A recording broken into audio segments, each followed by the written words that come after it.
Hi everyone, in this video I'm going to talk about the unfiltered articleship hunt जो मैंने किया था and this video is going to be very you can say true type ऐसे। तो इन my initial days मुझे articleship के बारे में इतना कुछ नहीं पता था कि हाउ टू अप्लाई एंड कैसे क्या होता है। आई वॉज़ वेरी चिल कि पहले अपनी IT उसी कर लेते हैं, उसके बाद जो होगा देखा जाएगा। बट जब मैं अपनी IT कर रही थी तब मुझे एक लड़की ने बताया कि मतलब तुम किस चीज़ का इंतज़ार कर रहे हो, because she was applying for articleship और हम ऐसे बैठे हुए थे कि हमें कोई आके हमारे लिए आर्टिकलशिप को देने वाला ही लो, क्योंकि नहीं पता था। तो फिर क्या करना था कि हमने स्टार्टिंग में लिंक्डइन मैंने बनाई हुई थी बट मैंने उस पर कुछ काम वगैरह नहीं किया हुआ था। तो फिर मैंने अपने लिंक्डइन थोड़ा अच्छा करा, पोस्ट वगैरह करे एंड हाँ, अगर आप अच्छे से पोस्ट कर रहे हो तो आराम से सही चलता है उस पर काम। और फिर उसने बताया कि you have to send messages to partners and articles, और किसी को भी मतलब बड़े बड़े लोगों को आपको मैसेजेस करने होते हैं। तो हमने बहुत लोगों को मैसेज किए, कुछ के रिप्लाईज भी आए और किसी के रिप्लाई आते थे हम पागल हो जाते थे लिटरली, भाई इसका रिप्लाई आ गया। और इतने हमारी आर्टिकलशिप पे बात पहुंचती थी फिर रिप्लाई आने बंद हो जाते थे कि हम अपने रेज्यूमेस को भेज दें। तो आप प्लीज़ जब भी आपका एग्ज़ाम्स ख़त्म हो गया है तो एकदम से आर्टिकलशिप के लिए अप्लाई कर दीजिए, जहाँ प्री रिज़ल्ट भी कुछ होता है और आफ्टर रिज़ल्ट भी होता है। तो and after result please start applying for articleship, because time बहुत कम होता है। जब हमारा टाइम था कि रिज़ल्ट के बाद ही सारी वैकेंसीज फुल हो चुकी थी, हमारे लिए कुछ नहीं बचा हुआ था। तो बहुत कम लोग रिप्लाई करते हैं लिंक्डइन पे अपने मतलब कुछ आर्टिकल्स भी आपकी हेल्प कर देते हैं, मतलब अगर हो जाए तो, वरना इतनी ही नहीं होती। बट किसी के आर्टिकल्स भी लगवा देते हैं रेफरेंस से। तो आप मैसेज करिए एंड मैं बताती हूँ उसके बाद क्या हुआ। तो फिर मैंने अपना रिज्यूमे बनाया, उसमें मतलब कई बारी गलतियाँ होंगी बट फिर फाइनली मैंने अपना रिज्यूमे बना दिया था। एंड मेरे पास 2 रेफरेंस थी, एक भैया मेरे वीडियो में थे, he is an US audit and मतलब तो वो मेरी इतनी हेल्प नहीं कर पा रहे थे डायरेक्ट रेफरेंस में, बिकॉज उनकी टीम में नहीं कर सकते काम। एंड एक दूसरे भैया थे, ही इज़ एन मसाज, ठीक है। तो पहले मैं बताती हूँ हाँ वीडियो वाले भैया की बात, ठीक है। तो क्या हुआ, मैंने उनको बोला ऐसे ऐसे है, तो ही सेड अभी वीडियो में वैकेंसी नहीं है, तब आएगी तो आई टेल यू और मैं तुमको रेफ़र कर दूँगा। एंड मतलब he was trying his best कि वो मेरे को कहीं पर रेफरेंस लगवा दें। वो बहुत फॉर्म्स में चेक भी कर रहे थे बट वो मेरी इतनी हेल्प नहीं करा पा रहे थे। एंड एक थे मेरे मसाज वाले भैया, उनको भी मैंने बोला हुआ था बट उन्होंने मेरी स्टार्टिंग में ही मेरा इंटरव्यू हो गया था। मतलब ऐसा हुआ था, हम अपने IT के लिए मेरठ गए हुए थे एंड वहाँ पे हम PG में थे और 8 तारीख को हमको वापस आना था। एंड 8 तारीख को 12 बजे कॉल आता है, क्या बोलते हैं, HR का मसाज से कि आपका इंटरव्यू है। मुझे इतनी तेज गुस्सा, इंटरव्यू था हमारा 3 बजे कि भाई मुझे घर जाना, मैं यहाँ पे इंटरव्यू देने बैठूँ। मतलब लिटरली मेरा ऐसे था, मुझे ना अगर ना देना पड़े तो मैं ना दूँ। बट फिर हम रुके वहाँ पे और हम बहुत ज़्यादा लेट हो गए थे रात को। बट फिर मैंने अपना इंटरव्यू दिया और मैंने कुछ पढ़ा नहीं था इसलिए क्योंकि मुझे ऐसा लग रहा था कि क्योंकि मेरी रेफरेंस है तो मेरा इंटरव्यू नहीं होगा। बट वो मुझे थोड़ी पता था कि अचानक से इंटरव्यू आ जाएगा एंड वो हुआ और वो इंटरव्यू मेरा काफ़ी अच्छा हुआ। एंड इसी बीच में मैंने 2-3 चीज़ें और बेकार कर दी थी। जैसे कि उसमें से एक चीज़ ये थी कि हमने ना पहले लिंक्डइन ने बहुत ज़्यादा ट्राई करा था बट कोई रिप्लाई नहीं आ रहे थे, तो हमने ईमेल्स पे मैसेजेस सेंड करने शुरू करे लोगों को। एंड मैंने बहुत सारे लोगों को रिज्यूमे जब मैं भेज रही थी तो मैंने गलती से अपनी फ्रेंड वहाँ पे थी मेरी एक, उसका रिज्यूमे भेज दिया था 10-15 लोगों को। एंड मुझे जब रियलाइज़ हुआ, और मैं इतनी चिल थी कि भाई कोई बात नहीं, वैसे भी रिप्लाई नहीं आने वाला था और मैंने इसका भेजे तो कोई बात नहीं, ठीक है। एक चीज़ हुई थी। एंड सेकेंड चीज़ क्या हुई थी, I am the dumbest person, ठीक है, मैं बता रही हूँ।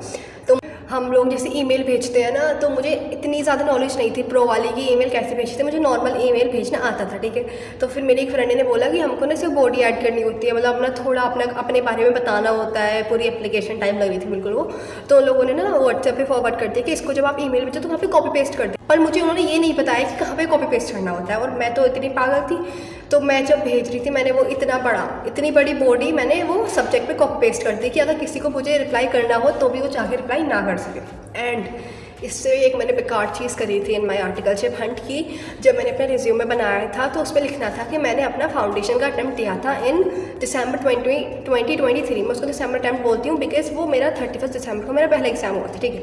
8 अप्रैल को जब हम घर आ रहे थे, मेरा इंटरव्यू भी शेड्यूल हुआ था। उसी टाइम पर मेरे इंटरव्यू के बाद एकदम से मेरे वीडियो वाले भैया का कॉल आता है कि आपने तो बोला था आपका फर्स्ट अटैम्प्ट में हुआ है बट आपका तो सेकंड में हुआ है। मैं कहा नहीं भैया, मेरे तो फर्स्ट में ही हुआ। तो ही सेड आपने तो लिखा हुआ है इसमें, उन्होंने मुझे ऐसे ईयर बताया। मैंने क्या लिखा हुआ था, मैंने लिखा था कि मेरा फाउंडेशन हुआ है जैन 2023 अटैम्प्ट में।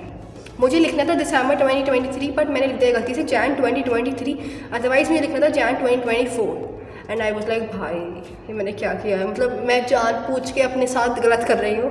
फिर मुझे खैर इतनी तगड़ी एडिटिंग नहीं आती है लैपटॉप पे, बट मैंने वो जैसे तैसे करके ठीक करा एंड वो मैंने उनको भेजा। और उससे पहले मैं कई जगह पे हर जगह पे वही वाला रिज्यूमे भेज चुकी थी एंड अपने मसाज वाले भैया को भी रेफरेंस के लिए मैंने वाला रिज्यूमे भेज दिया था एंड मैंने 50 लोगों को और भेज दिया था थोड़ी बहुत रेफरेंस के लिए। बट मुझे कोई गिल्ट नहीं था कि कोई बात नहीं, अगर लगना होगा तो गलत रिज्यूमे से ही लग जाएगा, नहीं लगना होगा तो नहीं लगेगी, ठीक है, ये हुआ था।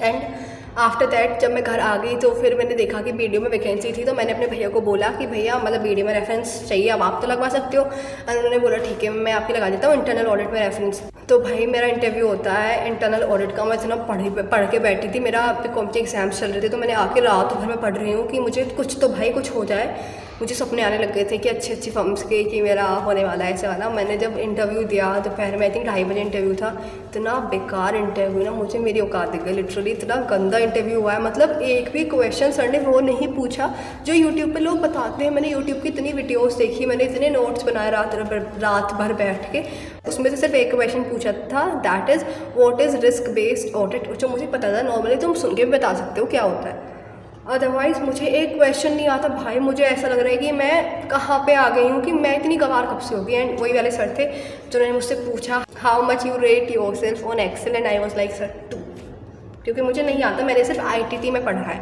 एंड ही वॉज लाइक अब आपको इतना कम आता है एक्सेल, तो आप आर्टिकलशिप कैसे करोगे?